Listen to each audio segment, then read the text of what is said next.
இன்னைக்கு டே 18 லஞ்ச் சீரிஸில் மணக்க மணக்க ஒரு எண்ணெய் கத்திரிக்காய் குழம்பு கூட மாங்காய் பச்சடி தான் செய்ய போகிறோம். ஃபர்ஸ்ட் ஒரு பேனில் வெட்டி வச்ச வெங்காயம், தக்காளி, ஒரு சின்ன துண்டு இஞ்சி, 4 பல்லு பூண்டு போட்டு நல்லா வதக்கிக்கோங்க.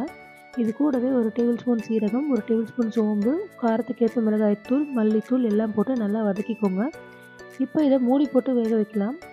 இப்போது கத்திரிக்காயோட காம்பு எடுத்துகிட்டு அதை எக் ஷேப்பில் கட் பண்ணி எடுத்துக்கலாம். ஒரு வடச்சட்டியில் கொஞ்சமாக எண்ணெய் ஊற்றி நம்ம கட் பண்ண கத்திரிக்காயெல்லாம் போட்டு நல்லா வதக்கி எடுத்துக்கலாம்.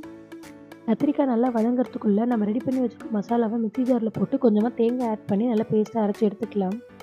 இப்போது ஒரு வடச்சட்டியில் கொஞ்சமாக எண்ணெய் ஊற்றி சூடானதுக்கப்புறம் கடுகு, வெந்தயம், ஒரு கொத்து கருவேப்பிலை, பொடியாக நறுக்கின ஒரு பெரிய வெங்காயம் போட்டு நல்லா வதக்கி அது கூட நம்ம அரைச்சி வச்ச பேஸ்ட்டையும் கலந்து தேவையான அளவு உப்பு ஆட் பண்ணி நல்லா கொதித்து வரும்போது புளித்தண்ணி ஆட் பண்ணி அது கூட கத்திரிக்காயை உள்ளே சேர்த்து நல்லா கொதிக்க விடுங்க. ரெடியானதுக்கப்புறம் கொஞ்சமாக கொத்தமல்லி போட்டு சர்வ் பண்ணுங்கள். அவ்வளோதான். சைட் டிஷ்க்கு மாங்காய் பச்சடி பண்ணியிருக்கேன். இதோட ரெசிபிக்கு நம்ம சேனலில் டே 18 ஃபுல் லென்த் வீடியோ போட்டிருக்கேன். மறக்காமல் போய் பாருங்கள்.